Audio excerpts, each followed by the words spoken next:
Ngider pagi, minggu pagi muter dari mulai jam 6:30 muter dari kompi ke kompi, karena tim ini punya kewajiban untuk melahirkan dan menciptakan pengusaha-pengusaha dari kalangan pemuda. Prinsipnya bagi saya itu, saya tidak mencari rezeki sendiri. Ketika saya membuka usaha, ketika orang-orang bergabung dengan saya, bekerja dengan saya, mereka pun membawa rezeki mereka masing-masing. Saya lihat dari spion, anak saya gini-gini di depan. Baik sahabat podcast dimanapun Anda berada, kisahnya masih berlanjut rekan-rekan semuanya ya. Bahwasannya tadi sedikit bisa disimpulkan, sukses itu bukan pemberian, itu merupakan sebuah perjuangan. Banyak duka di balik itu untuk mencapai kesuksesan. Nah baik, akan kita lanjutkan kisahnya bagaimana rintisan usaha yang ada di Kota Banjar. Untuk suka dukanya tadi sudah dijelaskan, dan selanjutnya kita akan mendengarkan kembali kelanjutannya. Silahkan Bu. Jadi saya melahirkan di 2011, September 2011 saya melahirkan. November 2011 saya sudah mulai merintis usaha, memutuskan untuk merintis usaha di sini gitu. Walaupun bapaknya anak-anak sebetulnya ngajak balik lagi ke sana gitu, tapi saya bilang enggak, saya di sini aja. Saya memulai usaha di sini aja. Jadi karena anak-anak yang tadi, anak-anaknya yang tetangga saya yang 3 itu udah besar-besar, alhamdulillah mereka bantu saya gitu. Mereka ada notebook, mereka bantu saya gaptek, saya dibantu untuk googling cari peluang satu usaha yang saya terinspirasi dari tetangga saya dulu. Beliau sudah almarhum, namanya Mama Zahra. Beliau jualan satu produk frozen food di rumah. Nah, saya cerita nih ke adik-adik saya ini, saya pengen jualan ini gitu. Mereka bantu cari googling gitu, syarat-syarat untuk menjadi distributor produk itu gimana. Tapi ternyata lumayan berat ya kalau dicantumkan di website itu, lumayan berat. Kemudian saya datang ke Dep Store yang ada di Banjar. Saya ketemu SPG-nya, saya ngobrol-ngobrol, saya bisa nggak saya ketemu supervisornya gitu. Oh bisa Bu, katanya ini nomornya. Saya dikasih nomornya, lalu saya telepon supervisornya, namanya Pak Alex ya. Pak bisa nggak saya jadi agen dari produk Bapak gitu. Oh bisa Bu, kebetulan di Banjar itu belum ada agen mandiri namanya mitra, istilahnya mitra, ada kemitraan gitu. Di Banjar itu belum ada mitra Bu dari produk kami gitu. Akhirnya saya diajarin, saya suruh bikin ini nyiapin segala macam termasuk listrik kayak gitu-gitu. Saya disuruh nyiapin itu, kemudian dibantu sama beliau. Akhirnya seminggu prosesnya, produk pertama saya datang, saya dikasih pinjam freezer gitu, walaupun freezer tua gitu ya waktu itu. Mereka antusias sekali karena memang di Banjar saat itu belum ada mitra yang lain. Belum ada mitra, ada di Pasar Banjar memang ada waktu itu, produknya ada, sudah masuk ke Pasar Banjar, tapi itu adalah kiriman dari mitra yang dari Bandung. Untuk mitra langsung dari di Banjar ini belum ada. Alhamdulillah, itu rezeki saya gitu, karena mungkin kayak teman saya, kok kepikiran sih untuk jadi agen ini, kok kepikiran sih untuk kerja sama ini. Mungkin saya terinspirasi sama teman saya gitu, intinya sudah menjadi bagian dari rezeki saya gitu. Barang datang, akhirnya masalah baru datang, bingung kan, ini barang mau diapain gitu teh. Ini barang mau diapain, barang satu freezer. Sementara saya ini baru pulang ke Banjar setelah 11 tahun saya ngumbara gitu kan, 11 tahun saya ngumbara di Bekasi. Saya sudah tidak tahu perkembangan Banjar seperti apa, teman-teman saya di mana, teman-teman saya pada kerja di mana, saya nggak tahu. Terus saya juga tinggal di dalam gang, orang tua saya nggak punya toko, ini harus diapain. Akhirnya langkah pertamanya itu saya dibantu juga sama tetangga yang kebetulan beliau ada libur Persit. saya diajak untuk jualan ngider di Batalion. Ngider pagi, minggu pagi muter gitu, dari mulai jam 6:30 muter dari kompi ke kompi gitu. Kebayang nggak ngidernya gimana? Nugget bu, pada punya nyali nggak kira-kira ini anak-anak sisip untuk kayak gini? Ngasong loh, saya ini ngasong, pedagang ngasong, saya mantan pedagang ngasongan ya. Bu, nugget bu, ketemu ibu-ibu yang bu, nugget bu, enggak, saya biasa beli di ini gitu. Biasa beli di Swalayan sini, saya biasa beli sini. Mereka itu meragukan produk saya gitu, tapi kebetulan karena saya didampingi oleh ibu Persib ini, oleh ibu Epi, dibantu untuk mempromosikan bahwa saya ini adalah mitra gitu. Jadi produk saya asli, produk saya baru. Lalu dari situ laku sedikit gitu. Di hari pertama saya ngider itu laku terjual kurang lebih sekitar 800.000 saat itu. Produk terjual sekitar 800.000. Semangat, alhamdulillah. Tapi kan besoknya sudah Senin, Selasa, Rabu itu kan sudah nggak mungkin saya ingin ke sana lagi gitu kan. Di sana sudah orang-orang sudah punya aktivitas lain. Saya memutuskan untuk dari gang ke gang, masuk dari gang ke gang. Ada ibu-ibu pagi-pagi di benak saya, gambaran saya sama seperti di Bekasi. Ibu-ibu pagi-pagi kumpul di luar, pada keluar nyuapin anak, nungguin tukang sayur lewat gitu. Ternyata beda, kultur di Banjar itu tidak seperti itu gitu, ternyata lain gitu. Pertama karena dekat pasar, kemudian ya lain lah istilahnya, kulturnya tuh beda gitu. Ternyata nggak kayak di Bekasi gitu, pagi-pagi ibu-ibu jarang yang ngumpul ternyata gitu. Itu muterin gang, bu nugget, nyelek, tau nggak di sini tuh nyelek, kebayang nggak nyelek, nahan malu, nahan gondok, nahan malu harus tetap ngeluarin bu nugget gitu. Terus harus nelan ludah ketika mendapat penolakan. Mual teh, enggak teh, saya masuk meseran itu nyesek tau gak? Nyesek rasanya gitu, tengsin juga, malu juga, tapi harus tetap berusaha senyum gitu. Padahal saya jutek kan aslinya. Saya jutek aslinya judes gitu, harus tetap berusaha senyum. Aduh ya Allah, ternyata begini ya jualan gitu, muter tuh ternyata begini rasanya gitu. Alhamdulillah, tapi saya dipertemukan dengan orang-orang baik. Saya dikasih tahu tuh kali itu tuh ke Perum sana, di Balokan ada Perum di sana, ini saya cobain lah sore-sore muter ke sana gitu, ngider ke sana. Dan ternyata alhamdulillah luar biasa ya, masuk ke lingkungan yang tepat, pasarnya lebih tepat. Itu bicara segmen sekarang, saya baru bicara bahasa bisnis nih. Jadi untuk memasarkan produk itu kita harus tentukan dulu siapa sasaran konsumen kita, siapa target market kita, segmennya siapa, usia berapa, dari usia berapa sampai berapa, penghasilan berapa sampai berapa, dan gender gitu.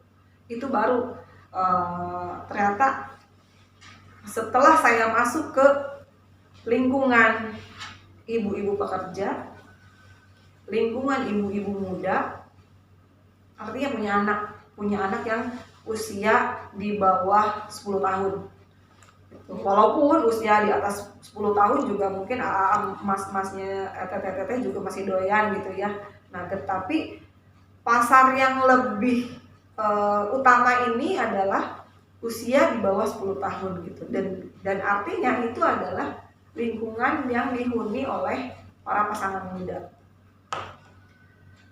Saya masuk ke sana, responnya lebih luar biasa, ternyata lebih bagus, lebih better dari yang saya masuk dari gang ke gang tadi gitu. Dari gang ke gang tadi nihil loh. Tapi ketika saya masuk ke perumahan, ternyata di sanalah pasar saya saat itu gitu. Ih teteh, besok ke kantor saya yuk. Ibu ini, Bu Haji Ani ini adalah orang, namanya Bu Haji Ani, guru SMP 1 sekarang ya. Istrinya dari Bapak Tanjung yang sekarang jadi camat di itu di Langkat Lancar kalau nggak salah. Beliau ini, saya ingat beliau ini adalah orang yang pertama ngajak saya datang ke intansi. Saya ingat orang-orang yang ada di barisan depan, orang-orang yang ada di barisan depan menjadi pendukung kemajuan usaha saya gitu.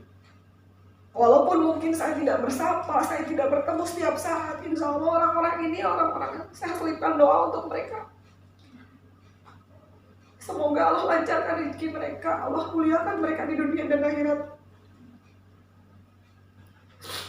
Alhamdulillah saya dikelilingi, saya bertemu orang-orang baik setiap hari. Saya didoakan oleh orang-orang baik setiap hari.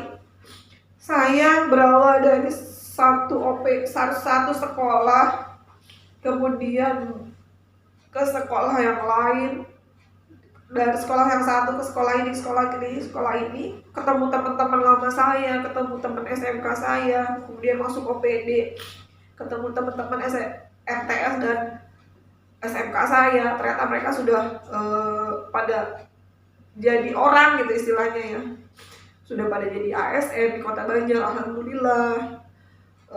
Sudah pada lebih mapan gitu, alhamdulillah. Dan mereka membuka tangan mereka untuk mengajak saya,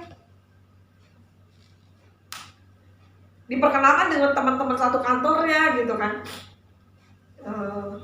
Saya jualan ke sana, muter. Jadi saya tuh jadi punya jadwal gitu. Dari sana, dari mulai saya diperkenalkan oleh Ibu Ani tadi, saya jadi oke. Berarti saya sudah harus menyusun trip gitu. Pasar saya ini ternyata adalah ibu-ibu pekerja, punya anak, usia produktif gitu. Mereka ini usia produktif, walaupun gitu tidak semua langganan saya, tidak semua ibu pekerja. Ada juga yang mereka ibu rumah tangga, tapi memang karena mungkin si produk frozen ini ada di harganya lumayan gitu, walaupun ada 2 kelas.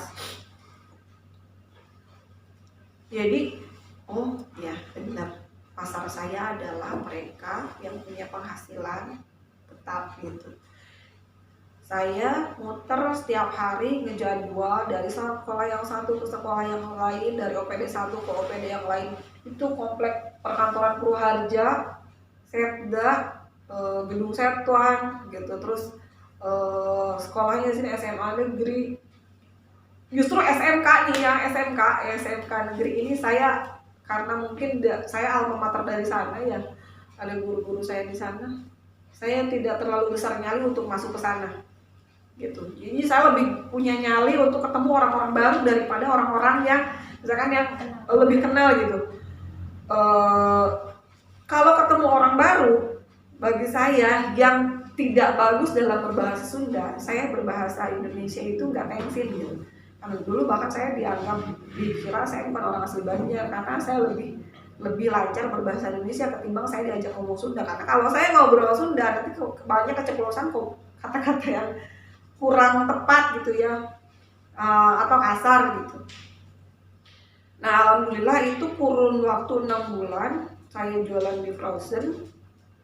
Puncak emasnya itu 3 bulan, puncak emas itu 3 bulan. Saya punya sampai omset seminggu itu belanjanya itu 10 jutaan. Yang tadi belanja pertama 2 juta habis dalam 2 minggu.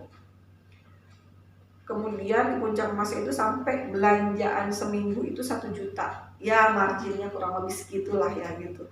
Kalau keuntungan di frozen itu masih tidak ada pemain lain. Saya hanya harus bersaing dengan Depstore. Nah, saya jual 10% di bawah Depstore itu sudah keuntungan banget. Saya punya kepercayaan bahwa produk saya lebih murah, produk saya juga asli gitu. Terus diantar pula bisa cash tempo juga gitu kan. Ya itu mah manajemen saya aja buat pendekatan. Nah dari 6 bulan pertama ini ternyata yang tadi sudah ada puncak emasnya, ternyata kurvanya menurun. Di bulan ke-6 sudah melandai. Ketika saya datang, teh libur dulu gitu. Libur dulu ya teh, budaknya menda, barosen kan, gila 6 bulan dihajar naga setiap hari gitu. Anak-anaknya juga enak juga kali kan.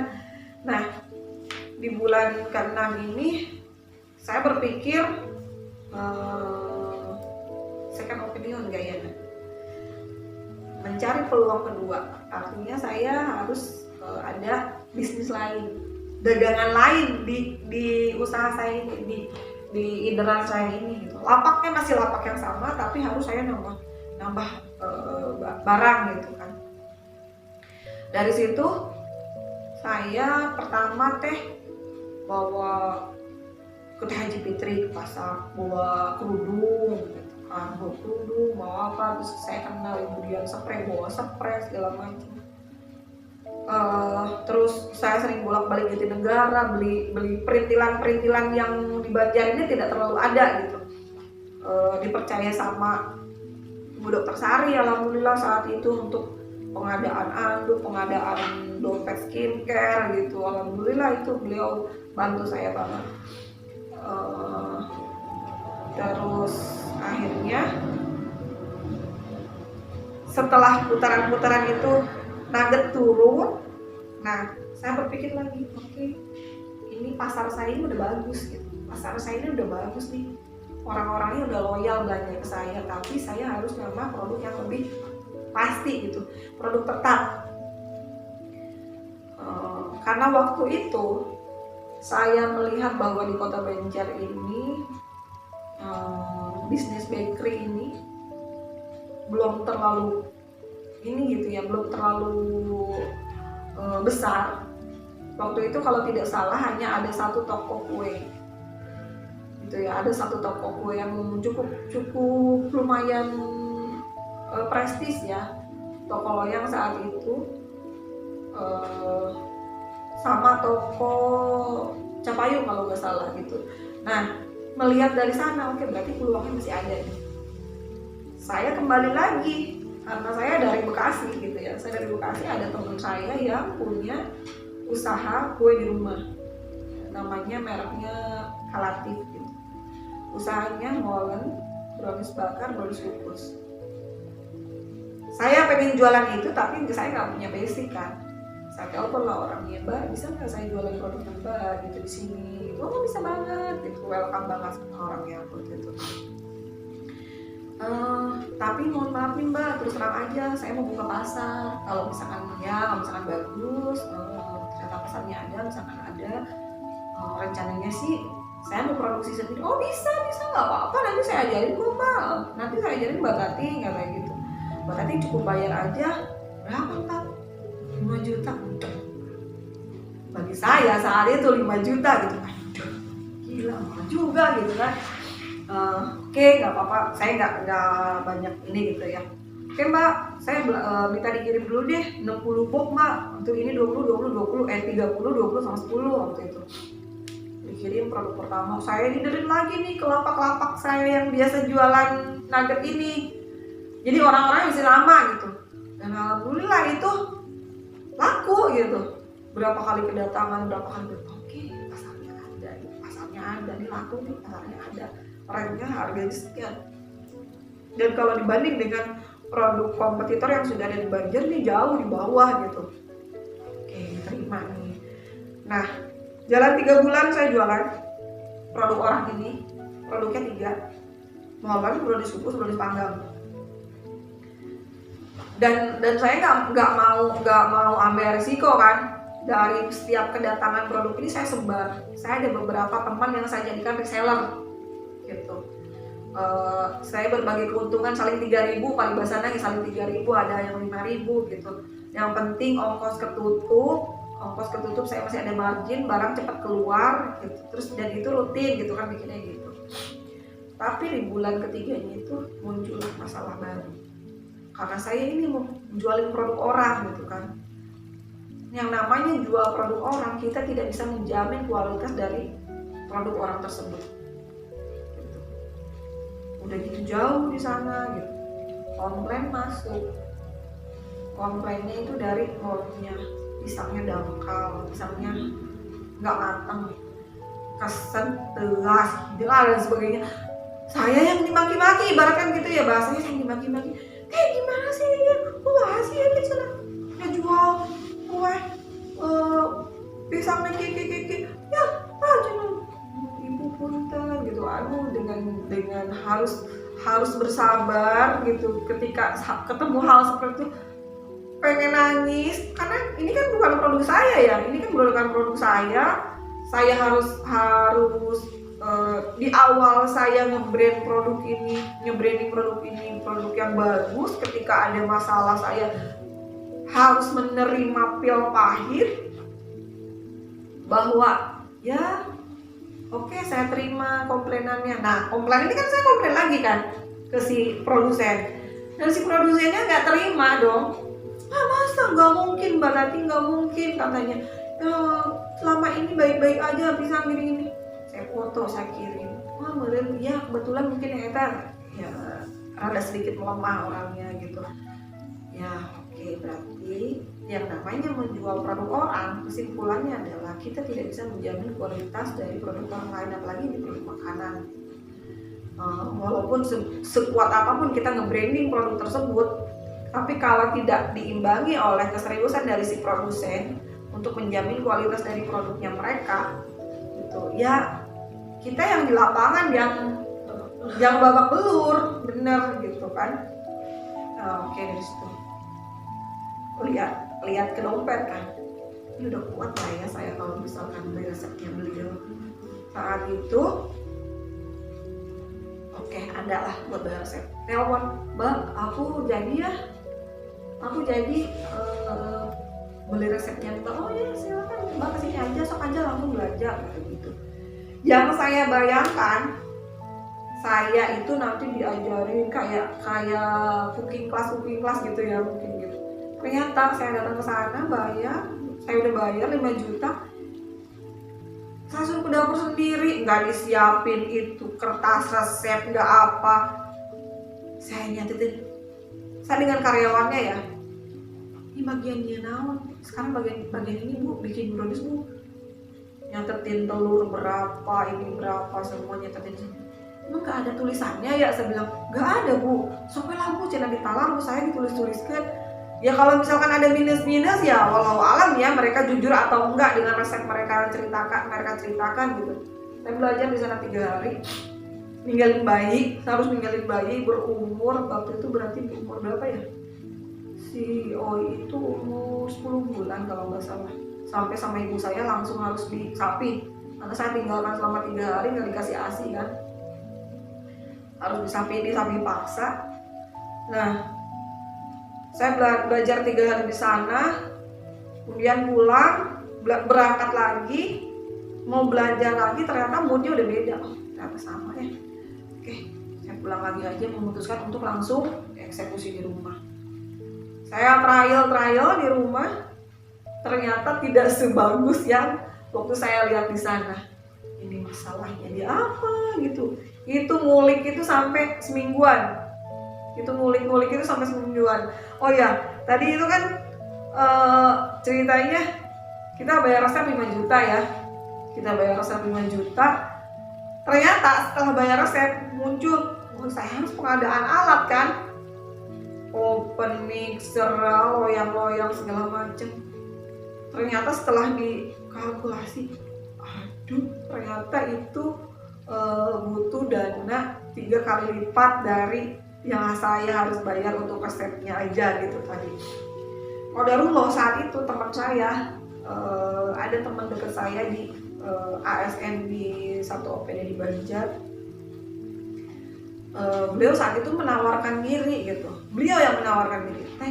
Jangan sobat tuh cinta jual usaha bareng kayak gitu. Saya ada ini sedikit, katanya ada uang dingin mungkin istilahnya gitu. Beliau menawarkan diri, saya sambut gitu karena saya memang butuh posisinya, butuh press money untuk pengadaan alat.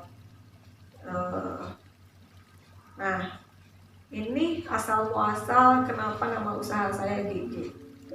Beliau teman saya ini namanya Gali, anak pertama saya namanya Galuh gitu. Jadi saya minta izin sama beliau, teh mau saya kasih nama Gigi ya. Gigi apaan? Galuh dia ketawa, geli kan, dia geli ketawa.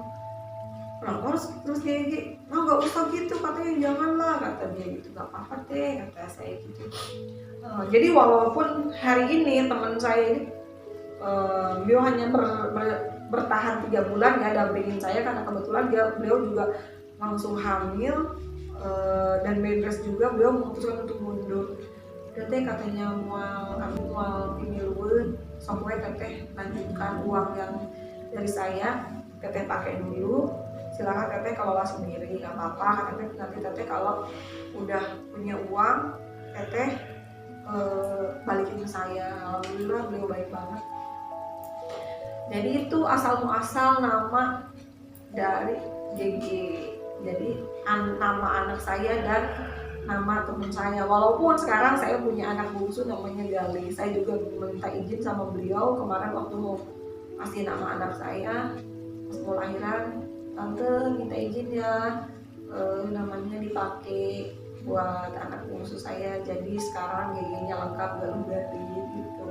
Jadi kalau ditanya GG asalnya apa, Galuh Gali, padahal sebetulnya ada latar belakangnya, nggak ujug-ujug Galuh Gali anak saya yang paling besar dengan yang bungsu kan, yang besar Galuh, yang bungsu Gali gitu, yang dua-duanya laki-laki, diapit sama 2 anak laki-laki ini si punggawa dari GG ini. Tapi latar belakangnya itu sebetulnya nama dari teman saya yang ASN di Banjar ini gitu. Kalau yang Kaori itu nama dari anak perempuan saya yang sekarang masih, yang tadi yang saya pulang kampung itu namanya Kaori, itu dipakai untuk brand donatnya gitu. Dulu sempat roti oi terus donat oi, dusnya udah branding donat oi, tapi akhirnya kita setelah diskusi dengan beberapa teman untuk brand usaha itu mencari jangan terlalu keakuan mungkin ya, walaupun banyak yang besar dengan nama yang keakuan gitu, tapi akhirnya diputuskan dengan Kaori aja karena itu lebih pas untuk brand usaha. Luar biasa kisahnya ya, ternyata memang pencetusan sebuah brand atau nama itu sendiri ada historinya begitu ya, sehingga nantinya akan melekat baik di diri si pengusahanya maupun di masyarakat.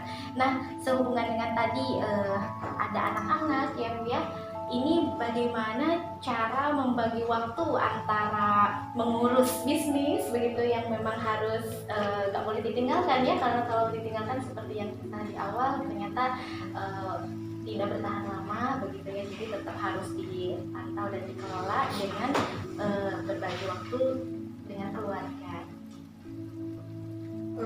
Pembagian untuk anak, mungkin saya di awal saya banyak mengorbankan anak-anak ya.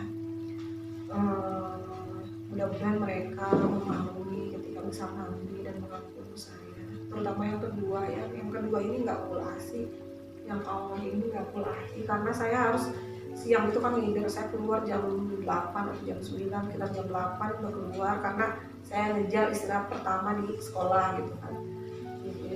Istirahat pertama di sekolah ini, nanti istirahat siang di sekolah ini, atau antara jeda antara istirahat pertama dan kedua saya masuk OPD mana gitu. Itu pembagian waktu setiap hari minimal saya masuk ke 3 OPD atau 3 lembaga di Banjar teh. Kukuiran teh ngasong nih dagang asong kan di sana. Nah, kalau tapi saya nyempetin minimal 1 atau 2 kali untuk pulang untuk ngasih ASI gitu. Walaupun kebanyakannya paling cuma 1 kali gitu. Jadi karunya efek si anak yang kedua itu banyak tidak mendapatkan haknya sebetulnya. Kemudian anak yang paling besar saat itu TK, masih usia TK, dan itu yang sering ikut saya ngider, yang sering ikut saya muter-muter gitu. Dan ada satu momen ya, bagi saya membekas, bagi anak saya membekas. Saya ngider di perumahan Dogo pagi-pagi, ada ceritanya. Dia duduk di depan, pakai baju Ultraman biru atas bawah biru kuning gitu, pakai topi. Mukanya kan kelihatan di spion ya. Jadi kan saya udah muter, nggak ada yang keluar nih. Kayaknya itu tanggal dimana tanggal muda. Ini para pekerja ini memilih sudah pada keluar kota nih. Liburan, tanggal mereka liburan kayaknya itu udah kompak nih sampai runteh. Cuman ada satu rumah yang buka pintu, yang langganan, yang lainnya pada nggak ada orangnya. Kata anak saya gini, "Mah, cina, mah belum ada yang beli ya, cina. Belum ada yang belinya mah." "Iya," kata saya teh. "Papa, nanti juga ada yang beli ah." Nggak gitu, justru gini. Salah. "Mah belum ada yang belinya, mah." "Iya, mereka lagi pada pergi meren ah," kurang lebih percakapannya gitu. Terus kata dia gini, "Nggak apa-apa tuh mah, cina, nanti juga banyak yang beli, cina." Kayak ngasih support gitu ya. Tapi yang bikin saya kejer ya, saya kejer waktu itu. Saya lihat dari spion, anak saya gini-gini di depan. 1 action. Terima kasih sudah mau menjeda, memberikan waktu kami untuk menangis-nangis. Gitu ya teman-teman, mohon maaf. Jadi anak-anak saya ini jadi motivasi buat saya. Di saatnya memang lumayan gitu ya, saya harus kejar sepanjang jalan. Tadi itu saya kejar nangis loh, cuma tutup helm, wah bisa mah gegurowokan, auk-aukan gitu, pengen keluarin emosi gitu kan. Jadinya gara-gara itu udah saya memutuskan keluar rumah dulu. Hari itu bawa anak saya main, nggak jadi jualan. Saya putuskan untuk bukan jadi jualan hari itu. Saya bawa anak saya ke Dev Store gitu, beli mainan gitu kan. Luar biasa kan, anak kecil ini usia TK udah bisa bangkitin motivasi saya, nyemangatin saya untuk saya harus bertahan, saya harus berjuang buat mereka gitu ya.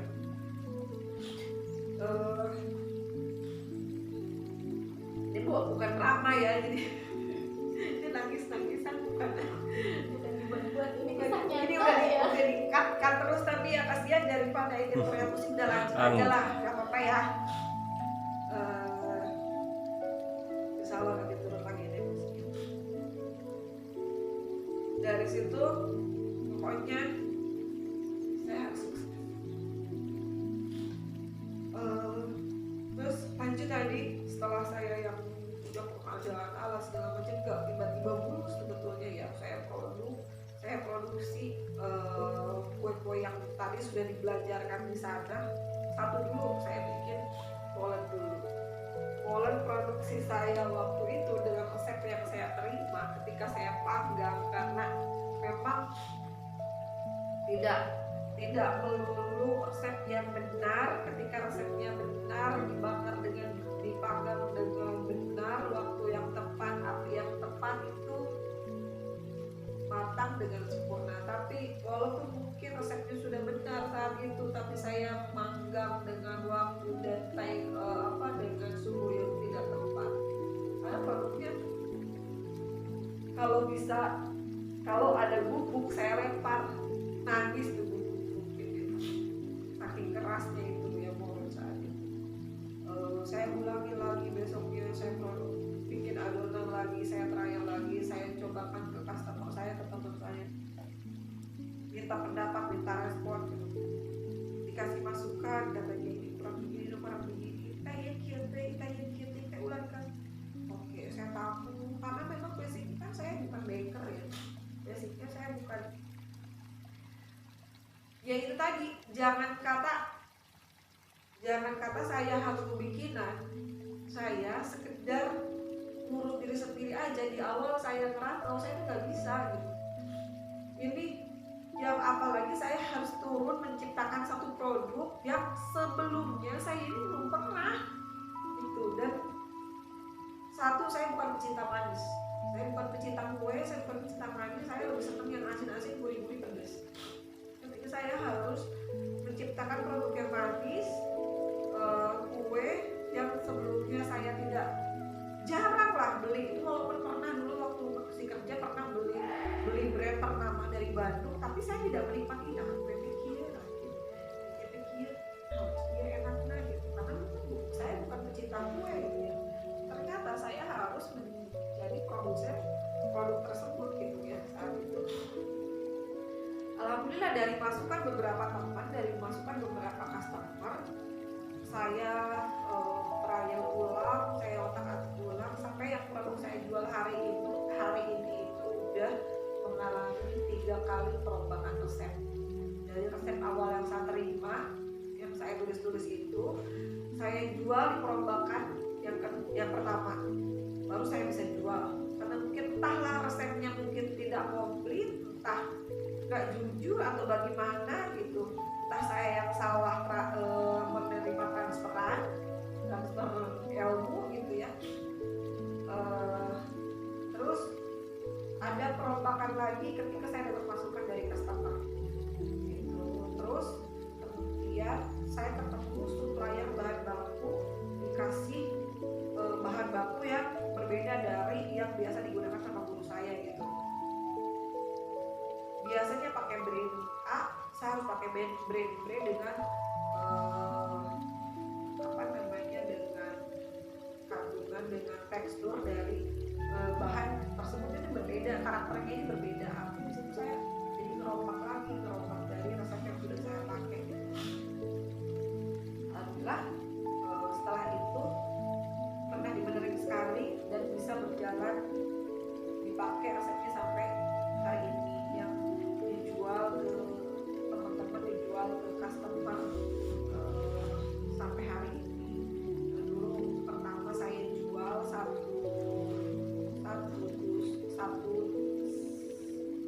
satu mika itu, satu cup itu isi 8 itu 4.000 pertama, lupa. Sekarang satu jus rasa keju aja sudah kita jual dengan harga 40.000, karena memang luar biasa ya meningkatkan harga bahan baku yang dulu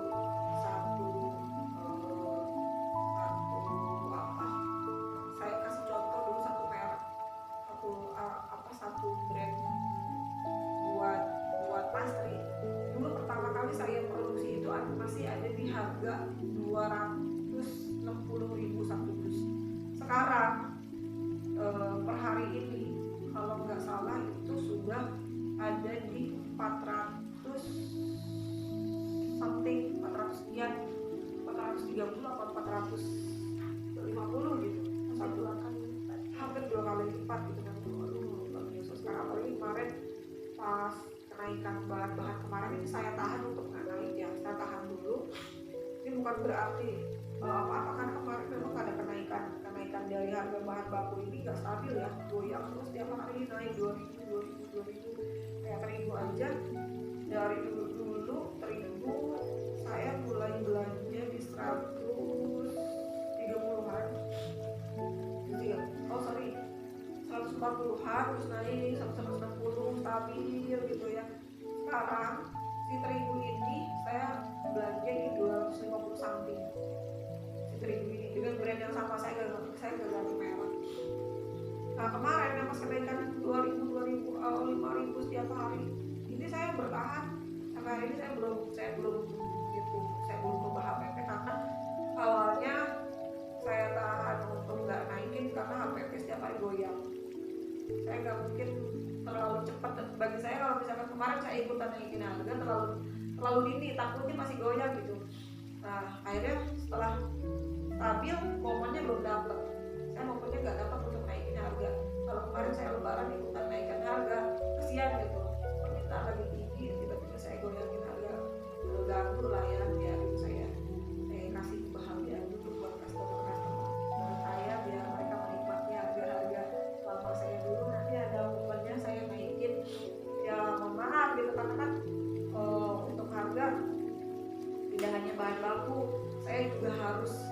setiap tahun, setiap habis lebaran saya naikin gaji pokok dari keluarga saya gitu, anak-anak saya yang karyawan saya ini setiap habis lebaran saya naikin. Ya mereka pun harus ikut sejahtera, minimal mereka harus hidup layak gitu dengan skala standar yang ada di Kota Banjar, walaupun tidak seperti kerja di bakery ternama di Jakarta mungkin gitu ya. Kalau di Banjar ya saya masih itu standar UMK dari Banjar, masih ngejar itu walaupun masih ada yang di bawah, yang baru-baru, anak yang baru-baru itu masih di bawah standar. Kalau yang udah lama insya Allah masih sudah ada di garis standar upah layak Kota Banjar. Aduh, ternyata Masya Allah luar biasa kisahnya ya, yang sangat menginspiratif sahabat-sahabat podcast semua. Mungkin ada pesan yang ingin disampaikan untuk adik-adik mahasiswa, sahabat-sahabat podcast. Pesannya apa ya, karena saya pun GG ini sudah berjalan 10 tahun, GG berjalan 10 tahun dan Kaori ini berjalan masuk tahun ketiga, 3 tahun, Kaori 3 tahun, GG 10 tahun sekarang. Karena dulu itu 2012 November, itu 2012 November, berarti sekarang masuk tahun ke-11 ya. Jadi kalau di Banjar sekarang saya berdomisili di PKS, sebetulnya dulu saya awalnya di samping kecil aku. Saya ngontrak kios kecil, saya memutuskan ngontrak kios kecil ini adalah di bulan ke-6 saya produksi. Itu kenapa saya nekat untuk buka kios, karena produk sudah laku nih, produk sudah diterima ya, tapi kan pembelinya itu aja, hasilnya customer yang setiap hari saya temui, atau customer yang hanya berteman di BBM saya saat itu ya, waktu itu masih musim BBM. Jadi nggak bertambah gitu. Nah saya berpikir kalau misalkan saya buka online, saya akan nambah dari customer ini sendiri gitu kan. Oke, saya buka di bulan Agustus 2013 di alun-alun Indonesia, sampai masjid Agung itu yang ada sekarang samping dari apa ya, pizza ya, ada kios kecil itu di sana lah. Awal mulanya kios toko GG gitu. Di sana masih dengan 3 produk. Karena 3 produk dengan bertambahan produk frozen yang tadi awal saya bangun usaha. Terus karena saya bareng sama teman-teman UKM Banjar, jadi sering ikut kegiatan pelatihan ya. Karena saya kan sering ngider ke dinas gitu ya, ke dinas Disperinda. Saya ikut pelatihan ini, ikut pelatihan kewirausahaan, ikut pelatihan apa gitu, ditawarkan, diikutkan, diikutsertakan. Alhamdulillah sangat terbantu dengan pelatihan-pelatihan yang diadakan oleh Disperinda Kota Banjar. Jadi buat teman-teman yang lagi membangun usaha, jangan menutup diri, harus terbuka, mau gabung lah ya dengan teman-teman yang sudah berjalan di Banjar gitu ya. Di Disperinda ada bidangnya yang ngurusin itu. Tadi ikutkan ke pelatihan gitu. Jadi saya kenal banyak teman yang jual, yang bikin sarung, yang bikin nangis, yang bikin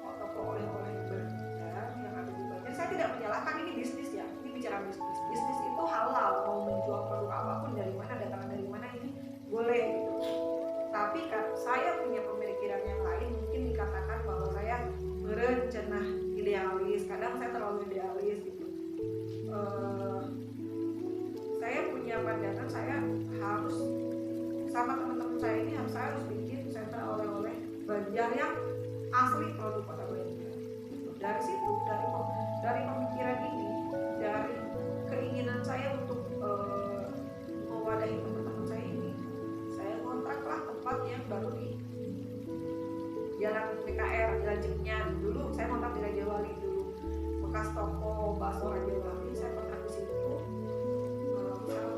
Sempat kontrak 2 tahun, tapi ternyata di situ nggak bohong. Saya brand EG Bakery Sentra oleh Kota Banjar. Saya hanya menjual produk asli Kota Banjar.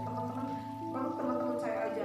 Padahal saya udah bikin kontrak kecil banget, besar gitu kan, kosong gitu kan.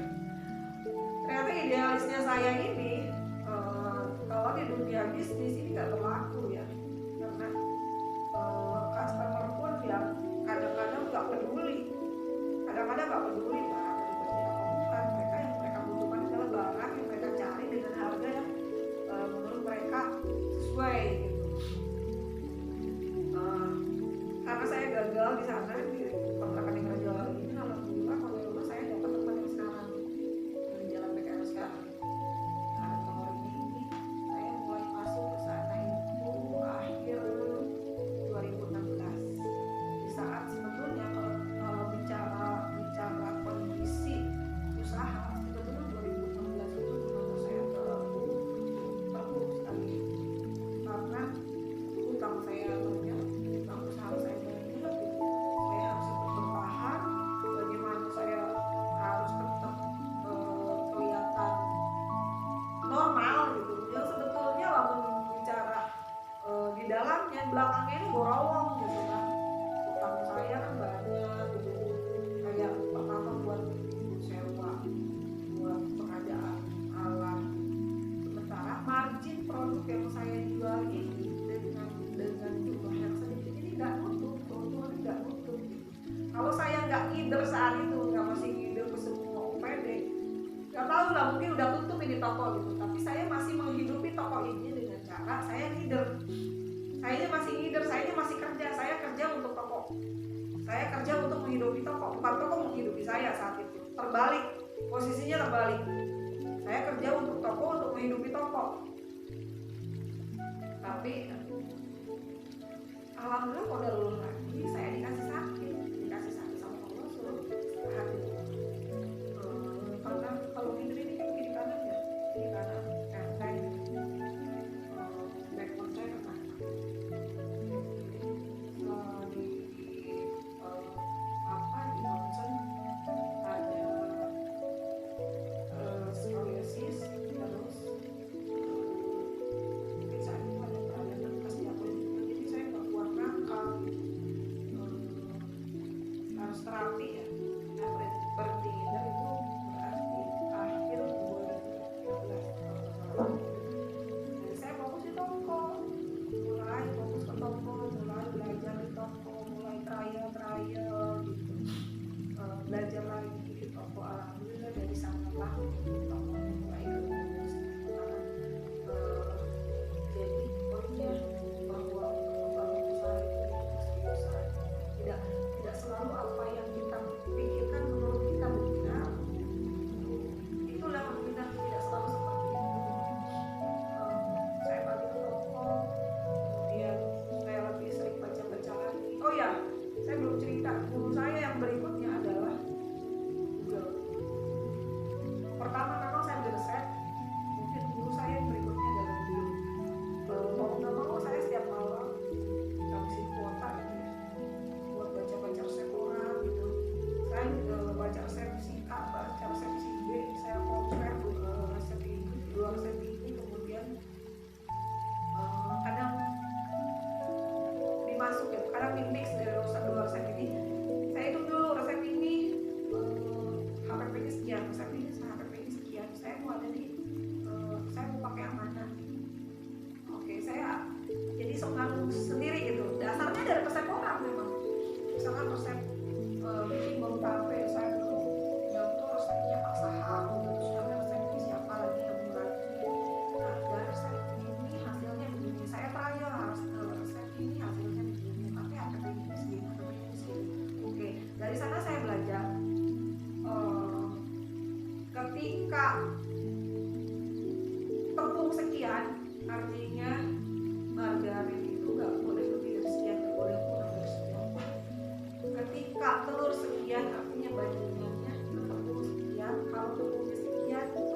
telur sekian, tepungnya sekian, nanti karakternya munculnya bulunya begini. Dari sana ternyata saya belajar, oh ternyata di dunia ini tidak ada yang tidak bisa dipelajari.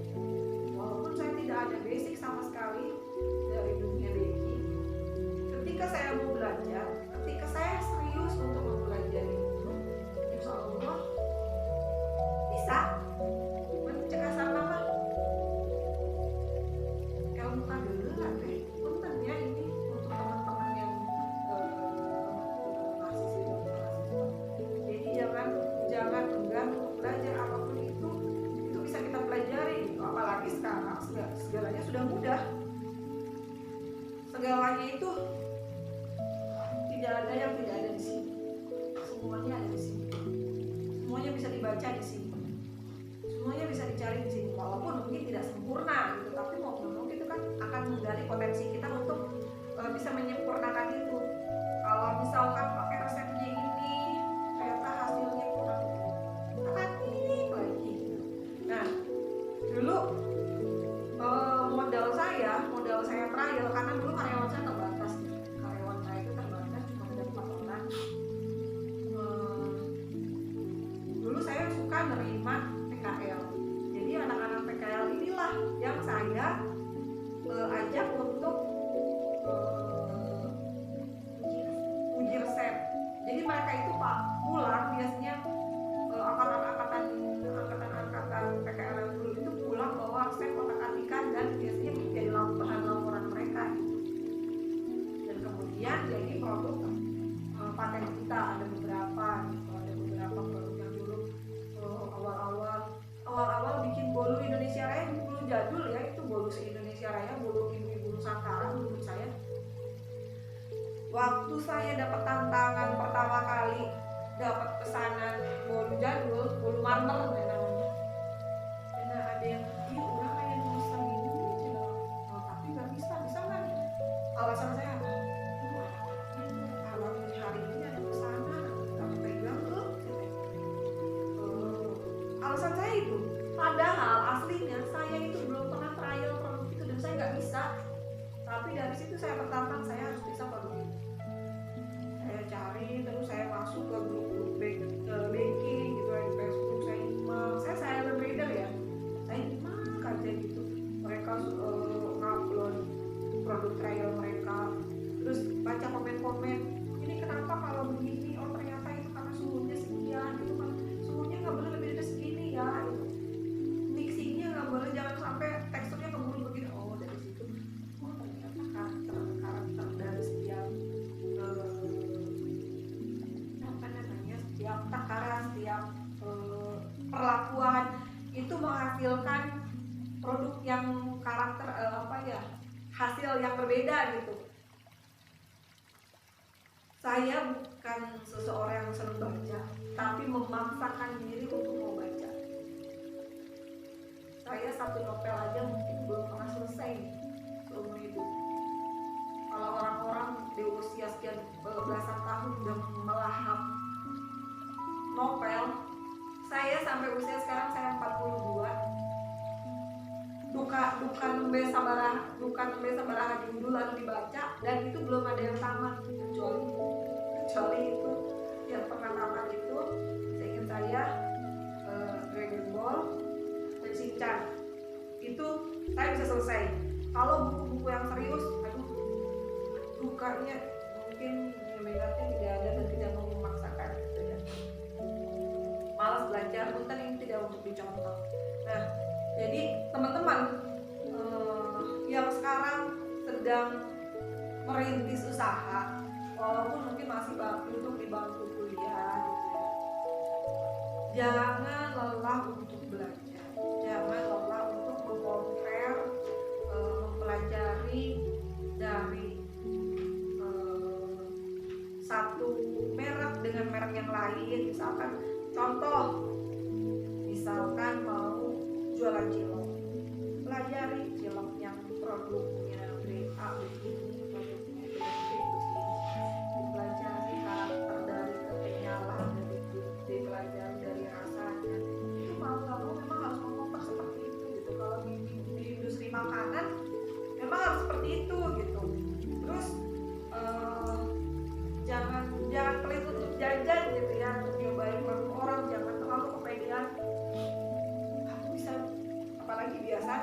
biasanya nih ya, orang-orang yang merasa punya skill bikinan, hobi masak, biasanya mereka punya kecenderungan untuk terlalu percaya diri dengan skill mereka. Jadi menurut mereka ini udah enak, langsung aja main jual gitu, padahal ini belum di trial, belum dites ke teman-teman atau ke pasar gitu. Dipaksakan untuk dijual sesuai taste mereka gitu. Padahal pasar yang pasar yang diinginkan itu bukan seperti itu gitu. Kadang-kadang ada yang gitu. Banyak juga yang inovator yang ternyata begitu ngeluarin produk langsung diterima oleh pasar gitu. Alhamdulillah gitu. Ya buat teman-teman jangan lelah untuk belajar, terus berinovasi, dan jangan menunggu nanti setelah lulus baru mau belajar usaha. Nanti lulus dari sisi mau kemana? Oke, belajar berwirausaha. Jangan dari sekarang. Kalau memang punya motivasi untuk berwirausaha, dirintis dari sekarang. Walaupun misalkan lulusan ilmu politik dari STISIP, misalkan nanti ternyata jadi saudagar bakso, ya nggak salah kan? Gitu. Rezeki mah, uang mah dicari mah dari semua pintu gitu. Kalau sekolah mah itu mah adalah kewajiban, untuk menuntut ilmu itu adalah kewajiban. Masalah nanti cari cuan di mana, di dunia yang mana, kita usah dari sekarang. Atau jangan misalkan rezekinya duduk di balik meja, bekerja di depan komputer, alhamdulillah sesuai minat. Kalau misalkan ternyata jadi pedagang seperti saya, ya insya Allah itu juga ya begitu gitu ya Bu. 3, 2, 1, action. Baik Bu, satu lagi nih, untuk sekarang perkembangannya seperti apa Bu? Udah berapa cabang dan sebagainya? Alhamdulillah,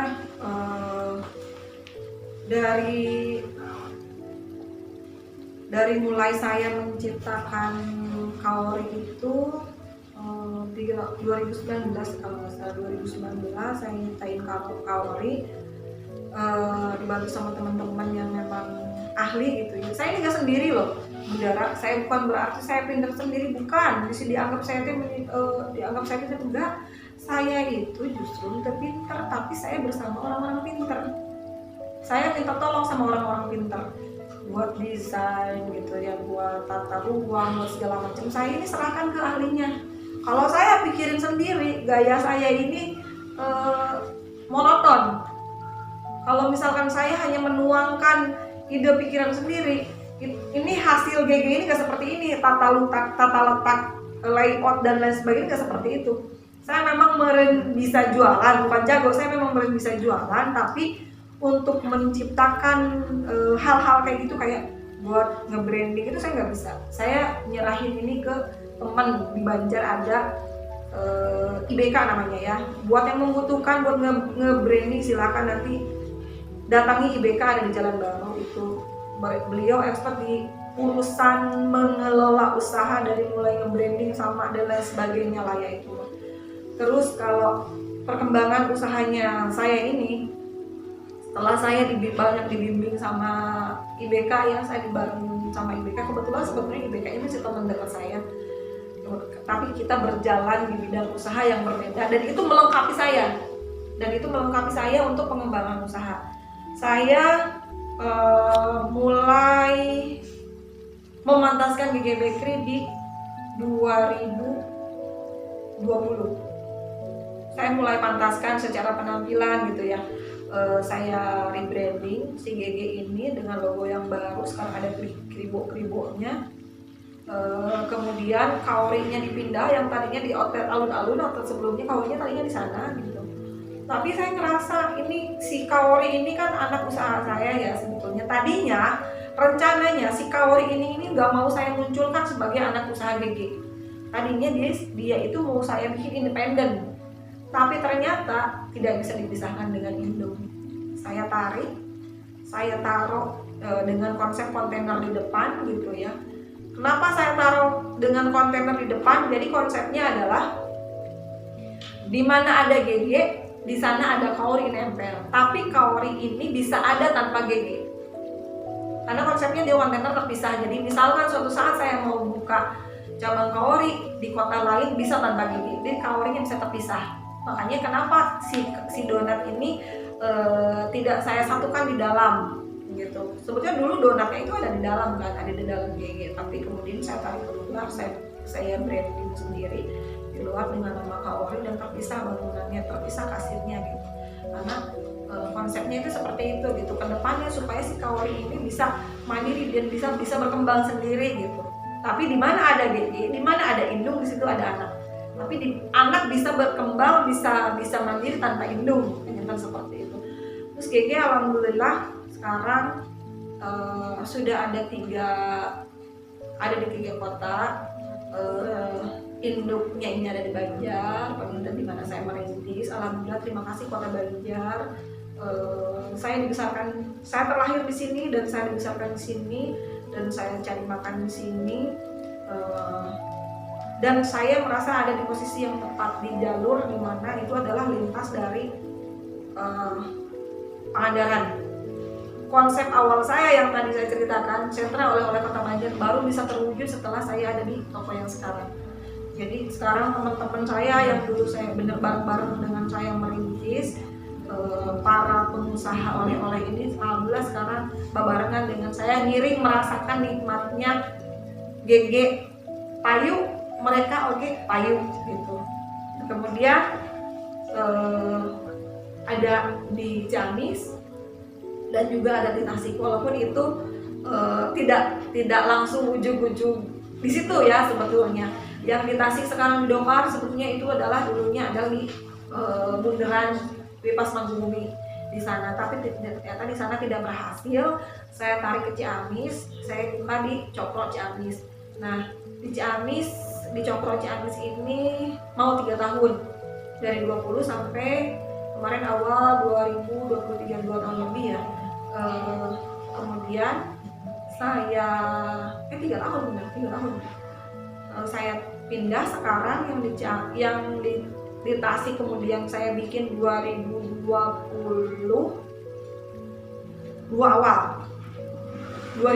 awal saya bikin yang Tasik di Dokar, konsepnya sama dengan Banjar. Kemudian yang Ciamis dipindah baru kemarin Februari 2023. Sekarang yang Ciamis ada di samping Jogja, pintu keluar Jogja Deep Store di situ. Jadi ada di Jalan Stasiun, yang di Tasik ada di Jalan Dr. Sukarjo. Jadi kalau misalkan dari arah Simpang 5 itu masuk kota Tasik, belok kiri sebelum sampai di alun-alun nanti ada GG, Bakery dan Kaori itu kiri jalan. Konsepnya samalah dengan di Banjar kurang lebih, dengan bangunan tua, kemudian konsepnya sama, GG ada di dalam, Kaori ada di luar gitu. Yang Ciamis juga sama kurang lebih begitu, GG ada di dalam walaupun lebih kecil yang Ciamis, Kaori ada di luar. Yang keduanya ini Tasik sama Ciamis, alhamdulillah belajar lagi dalam tahap belajar, lamun orang mah ini teh TK gitu masih ya, dari merangkak sudah berlalu, sudah berjalan, lagi TK lagi belajar, ingin lebih tinggi lagi gitu. Tapi insya Allah alhamdulillah sudah bisa mandiri gitu ya, minimal yang kedua toko ini untuk gaji anak-anak sudah cukup, untuk bayar sewa udah bisa nyimpan, walaupun belum bisa istilah nama, belum bisa berbakti pengen gitu. Tapi insya Allah saya percaya berjalannya waktu, karena GG Banjar pun tidak ujung-ujung seperti sekarang, butuh waktu, yaitu tadi dibangun 2013. Walaupun lambat mungkin untuk ukuran orang lain, ramainya GG Banjar itu mulai banyak dikenal itu sekitar 2018 awal, mulai naiknya itu gitu. Tapi bagi saya bukan, mungkin rezeki saya baru adanya itu di tahun itu gitu. Insya Allah saya percaya, saya yakin yang Tasik yang sama Ciamis insya Allah bakal kali sekian, karena prinsipnya bagi saya itu, saya tidak mencari rezeki sendiri. Ketika saya membuka usaha, ketika orang-orang bergabung dengan saya, bekerja dengan saya, mereka pun membawa rezeki mereka masing-masing. Bukan hanya rezeki saya, yang ada di tempat usaha saya ini adalah rezeki dari teman-teman saya yang bekerja dengan saya. Di Banjar alhamdulillah dengan 20 karyawan yang Banjar, yang Ciamis sama Tasik masing-masing dengan 7 karyawan, jadi semuanya 34 karyawan. Jadi mereka itu juga membawa rezeki buat kemajuan usaha GG Majeng. Mereka juga insya Allah bisa mencukupi kebutuhan mereka gitu, walaupun meren hanya baru sebatas cukup. Insya Allah mudah-mudahan, insya Allah sampai sejauh ini mereka alhamdulillah betah. 3, 2, 1, action. Luar biasa ya sahabat-sahabat podcast semuanya. Ini GG ternyata sudah memiliki cabang, juga karyawannya pun sudah banyak gitu ya. Dan kita doakan sama-sama mudah-mudahan semakin berkembang lagi, menambah cabang lagi sehingga memberikan kebermanfaatan untuk masyarakat luas. Amin ya Allah. Walaupun hari ini nggak bawa sampel produk ya, saya nggak iklan, nggak promo, saya takut disuruh bayar kalau iklan. Biar penasaran nanti biar jajan langsung ke sana gitu. Ya, silakan datang ke GG dan Kaori ya. Promosinya sedikit, di Kaori ada promo beli kopi gratis donat. Promonya itu Ya, ada promo iklan cewek cewek langsung. Baik Ibu, satu lagi yang ingin kita tanyakan, bagaimana pendapat Ibu untuk anak-anak mahasiswa sehubungan sekarang itu sudah dibentuknya HIPMI PT Bu, Himpunan Pengusaha Muda Perguruan Tinggi. Silakan Bu. Alhamdulillah tentang HIPMI, kebetulan saya mantan pengurus HIPMI Kota Banjar periode 2019-2022. Kebetulan saya bendara umum. Saya juga dekat dengan anak-anak pengurus HIPMI PT yang sebelumnya gitu ya, kebetulan. Dan sekarang saya sudah demisioner, sudah diganti dengan kepengurusan yang baru. Tapi saya masih sering bareng-bareng dengan para pengurus HIPMI ini. Sedikit memperkenalkan buat teman-teman yang mungkin tidak semua ada di kepengurusan. HIPMI adalah organisasi pemuda, organisasi dari para pengusaha muda di Indonesia. Yang di dalamnya ini bukan berarti harus punya usaha dulu baru masuk HIPMI, bukan.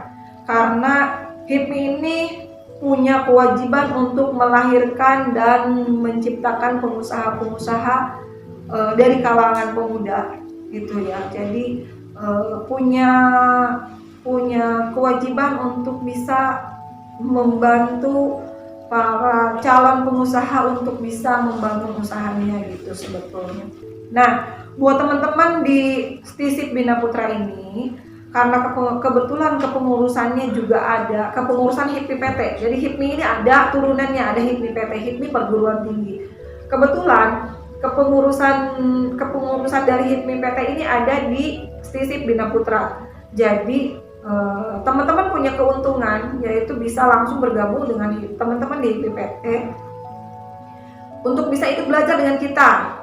Nah, ketika ada kegiatan-kegiatan HIPMI Kota Banjar, datang bergabung, deketin mereka ini nih, para pengurus-pengurus HIPMI, para senior-senior dari HIPMI ini yang sudah memang usahanya ini sudah expert ya.